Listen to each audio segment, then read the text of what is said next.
ನೀವು ಯಾವ್ದಾದ್ರೂ ಒಂದು ವಿಷಯಕ್ಕೆ ಹೆದರ್ತಿದ್ರೆ ನಿಮ್ಮ ಜೀವನದಲ್ಲಿ ಪದೇ ಪದೇ ಅದೇ ಹೇಗ್ ಸಂಭವಿಸುತ್ತೆ ಅಂತ ಯಾವತ್ತಾದ್ರೂ ವಿಚಾರ ಮಾಡಿದೀರಾ?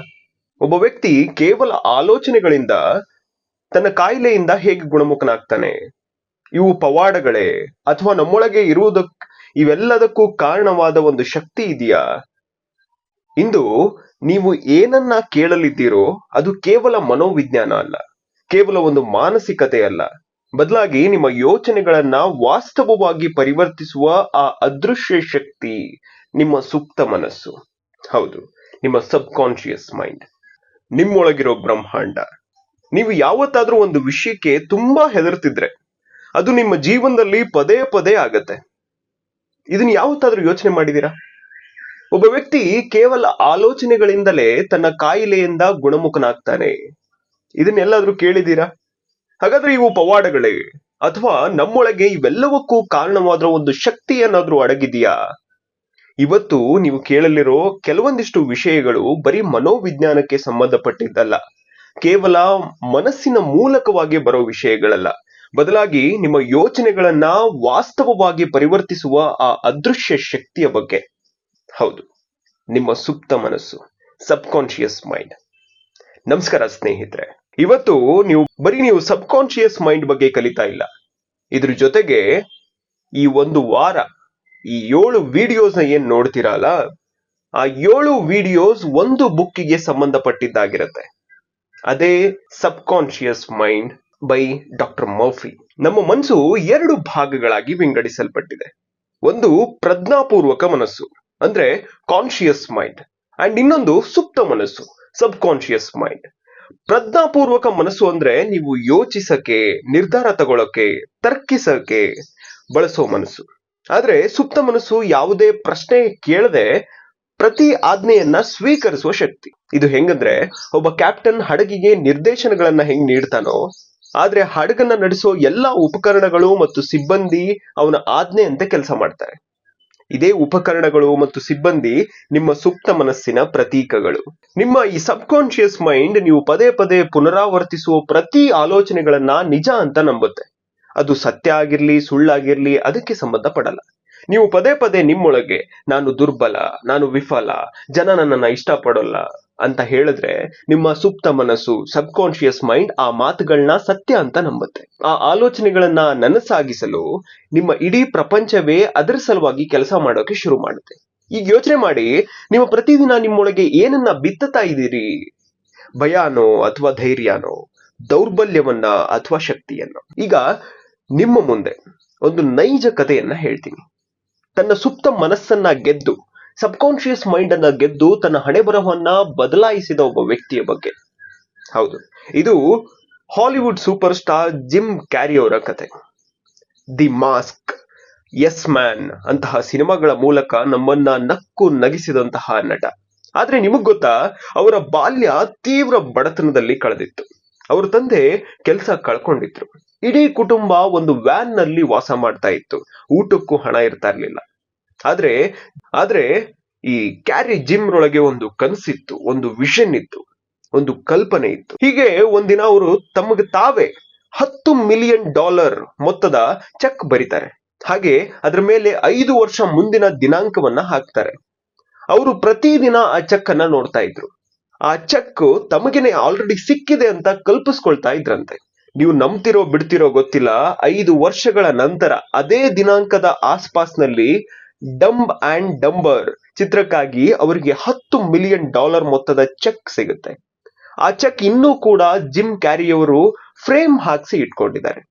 ಇದು ಆಕಸ್ಮಿಕವಾಗಿ ನಡೆದಿದ್ದಲ್ಲ, ಇದು ಸಬ್ ಕಾನ್ಶಿಯಸ್ ಮೈಂಡ್ಗೆ ನೀಡಿದ ನಿರಂತರ ಆಜ್ಞೆಯ ಫಲಿತಾಂಶ. ಈ ಕಥೆಯಿಂದ ಸಾಬೀತಾಗೋದೇನೆಂದ್ರೆ, ನೀವು ನಿಮ್ಮ ಸಬ್ ಕಾನ್ಶಿಯಸ್ ಮೈಂಡ್ಗೆ ಪದೇ ಪದೇ ಒಂದೇ ನಿದರ್ಶನ ನೀಡ್ತಾ ಇದ್ರೆ ಬ್ರಹ್ಮಾಂಡವು ಆ ಕನಸನ್ನ ನನಸು ಮಾಡೋಕೆ ಕೆಲಸ ಮಾಡುತ್ತಂತೆ. ಹೌದು ಸ್ನೇಹಿತರೆ, ಈಗ ಆ ಪವಾಡಕ್ಕೆ ಕಾರಣ ಏನು, ಮೂಲ ತತ್ವಗಳೇನು ಅಂತ ತಿಳ್ಕೊಳ್ಳೋಣ. ಸುಪ್ತ ಮನಸ್ಸು, ಸಬ್ ಕಾನ್ಶಿಯಸ್ ಮೈಂಡ್ ಬೀಜಗಳನ್ನ ಬಿತ್ತೋ ಭೂಮಿ ಇದ್ದಂತೆ. ನೀವು ಯಾವ ಆಲೋಚನೆಗಳನ್ನ ಬಿತ್ತಿರೋ ಅದೇ ಫಲಿತಾಂಶಗಳನ್ನ ಪಡಿತೀರಿ. ನೀವು ವಿಶ್ವಾಸ, ಪ್ರೀತಿ, ಯಶಸ್ಸು ಮತ್ತು ಆತ್ಮಬಲದ ಬೀಜಗಳನ್ನ ಬಿತ್ತಿದ್ರೆ ಅವು ನಿಮ್ಮ ಜೀವನದಲ್ಲಿ ಅರಳುತ್ತೆ. ಆದ್ರೆ ನೀವು ಭಯ, ನಕಾರಾತ್ಮಕತೆ, ಅಸೂಹೆ ಅಥವಾ ವೈಫಲ್ಯದ ಬೀಜಗಳನ್ನ ಬಿತ್ತಿದ್ರೆ ಫಲಿತಾಂಶಗಳು ಕೂಡ ಹಾಗೆ ಇರುತ್ತೆ. ನಿಮ್ಮ ಆಲೋಚನೆಗಳು ಬೀಜಗಳು, ನಿಮ್ಮ ಭಾವನೆಗಳು ಗೊಬ್ಬರ ಮತ್ತು ನೀರಿದ್ದಂಗೆ. ನಿಮ್ಮ ಈ ಸುಪ್ತ ಮನಸ್ಸು ಎಲ್ಲವನ್ನ ಬೆಳೆಯೋ ಭೂಮಿಯಾಗಿರುತ್ತೆ. ಈ ಸಬ್ಕಾನ್ಶಿಯಸ್ ಮೈಂಡ್, ಸುಪ್ತ ಮನಸ್ಸು ತರ್ಕ ಮಾಡೋದಿಲ್ಲ. ಇದನ್ನ ನೀವು ಮೊದಲು ಅರ್ಥ ಮಾಡ್ಕೋಬೇಕು. ಅದು ನಿಮ್ಮ ಮಾತು ತಾರ್ಕಿಕವಾಗಿದೆಯಾ, ಸತ್ಯ ಆಗಿದೆಯಾ, ಸುಳ್ಳಾಗಿದೆಯಾ ಅಂತ ನೋಡಲ್ಲ. ಅದು ಅದನ್ನ ಕೇವಲ ಸತ್ಯ ಅಂತ ನಂಬಿಡತ್ತೆ. ಒಬ್ಬ ಮಗು ಬಾಲ್ಯದಿಂದಲೂ ತಾನು ಮೂರ್ಖ, ನಿಷ್ಪ್ರಯೋಜಕ ಅಂತ ಕೇಳ್ತಾ ಬೆಳೆದ್ರೆ ಅವನ ಸುಪ್ತ ಮನಸ್ಸು ಅದನ್ನ ಒಪ್ಪಿಕೊಳ್ಳುತ್ತೆ. ಅದರ ಇಡೀ ವ್ಯಕ್ತಿತ್ವ ಹಾಗೆ ರೂಪುಗೊಳ್ಳುತ್ತೆ. ಆದ್ರೆ ಅದೇ ಮಗು ಪದೇ ಪದೇ ತಾನು ಬುದ್ಧಿವಂತ, ಸಮರ್ಥ, ಯಶಸ್ವಿ ಎಂದು ಕೇಳ್ತಾ ಬೆಳೆದ್ರೆ ಅದರ ಜೀವನ ಸಂಪೂರ್ಣವಾಗಿ ಬೇರೆಯದ್ದೇ ಆಗಿರುತ್ತೆ. ನೀವು ಅಭಿಮನ್ಯುವನ ಕಥೆಯನ್ನ ಇದಕ್ಕೆ ರಿಲೇಟ್ ಮಾಡ್ಕೋಬಹುದು. ತಾಯಿಯ ಗರ್ಭದಲ್ಲಿದ್ದಾಗ್ಲೇನೆ ಹೇಗೆ ಅವನು ಬಿಲ್ವಿದ್ಯೆಯಲ್ಲಿ ಪಾರಂಗತನಾಗಿದ್ದ ಅಂತ. ಇವತ್ತು ವಿಜ್ಞಾನವು ಸಹ ನಮ್ಮ ಜೀವನದ ಸುಮಾರು 95% ಭಾಗ ನಮ್ಮ ಸಬ್ಕಾನ್ಶಿಯಸ್ ಮೈಂಡ್ ನಿಂದ ನಿಯಂತ್ರಿಸಲ್ಪಡುತ್ತೆ ಅಂತ ಒಪ್ಕೊಂಡಿದೆ.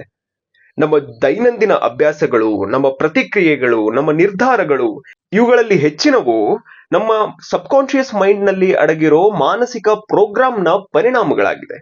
ಕೇವಲ 5% ಮಾತ್ರ ನಿಜವಾಗಿ ಯೋಚನೆ ಮಾಡಿ ನಿರ್ಧಾರ ತಗೊಳ್ಳೋದು.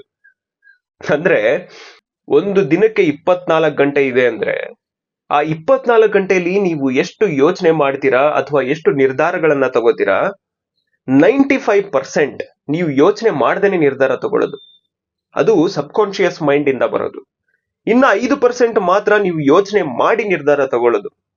ಹಾಗಾದ್ರೆ ನೀವು ನಿಮ್ಮ ಸಬ್ಕಾನ್ಶಿಯಸ್ ಮೈಂಡ್ ಅನ್ನ ಮರು ಪ್ರೋಗ್ರಾಮ್ ಮಾಡ್ಕೊಂಡ್ರೆ ನಿಮ್ಮ ಇಡೀ ಭವಿಷ್ಯವನ್ನೇ ಮತ್ತೆ ಬರೆಯೋ ಅವಕಾಶ ಇರುತ್ತೆ. ನಿಮ್ಮ ಮನಸ್ಸು ನಿಮ್ಮ ಸೇವಕ ಇದ್ದಂಗೆ. ಆದ್ರೆ ನೀವು ಅದರೊಂದಿಗೆ ಜಾಗೃತಿಯಿಂದ ವರ್ತಿಸದೇ ಇದ್ರೆ ಅದೇ ಮನಸ್ಸು ನಿಮ್ಮ ದೊಡ್ಡ ಶತ್ರುವೂ ಆಗ್ಬಹುದು. ನೀವು ಯಾವುದ್ರ ಮೇಲೆ ಗಮನ ಕೇಂದ್ರೀಕರಿಸ್ತಿರೋ ಅದು ಬೆಳೆಯುತ್ತೆ. ನೀವು ಪ್ರತಿದಿನ ನನ್ನ ಬಳಿ ಹಣ ಇಲ್ಲ ಅಂತ ಯೋಚಿಸಿದ್ರೆ ನಿಮ್ಮ ಸುಪ್ತ ಮನಸ್ಸು, ಸಬ್ಕಾನ್ಶಿಯಸ್ ಮೈಂಡ್ ಹಣದ ಕೊರತೆಯನ್ನ ವಾಸ್ತವವಾಗಿಡಿಸುತ್ತೆ.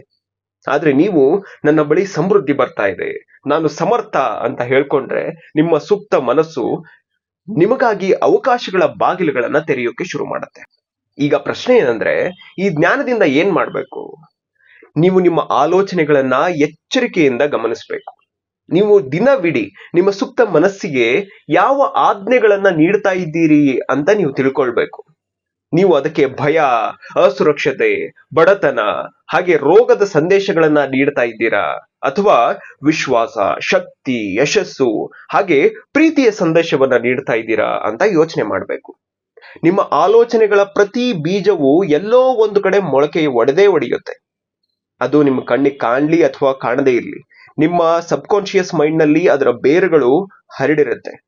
ಈಗ ನೀವು ಯಾವ ಬೀಜಗಳನ್ನ ಬಿತ್ತೋಕೆ ಬಯಸ್ತೀರಿ ಎಂಬುದು ನಿಮಗೆ ಬಿಟ್ಟಿದ್ದು. ನೀವು ಇವತ್ತು ಏನ್ ಯೋಚಿಸ್ತಿದ್ದೀರೋ ಅದು ನಾಳೆ ನಿಮ್ಮ ವಾಸ್ತವವಾಗಿರುತ್ತೆ. ಆದ್ದರಿಂದ ಒಬ್ಬ ಯೋಧ ತನ್ನ ಅರಮನೆಯನ್ನ ಹೇಗೆ ಸಂರಕ್ಷಿಸ್ತಾನೋ ನಿಮ್ಮ ಆಲೋಚನೆಗಳನ್ನು ಹಂಗೆ ಸಂರಕ್ಷಿಸಿ. ಹಾಗಾದ್ರೆ ಇವತ್ತಿನ ಈ ಒಂದು ವಿಡಿಯೋದಲ್ಲಿ ನಾವು ಏನನ್ನ ಕಲ್ತ್ವಿ? ನಾನು ಮೊದಲೇ ಹೇಳಿದ್ದೀನಿ ನಿಮಗೆ, ಈ ವಿಡಿಯೋಸ್ ಬರೀ ನಿಮ್ಮ ಮೋಟಿವೇಶನ್ಗಾಗ್ಲಿ, ನಿಮ್ಮ ಸೆಲ್ಫ್ ಹೆಲ್ಪಿಗಾಗ್ಲಿ, ನಿಮ್ಮ ಪರ್ಸನಲ್ ಗ್ರೋತಿಗೆ ಅಷ್ಟೇ ಅಲ್ಲ.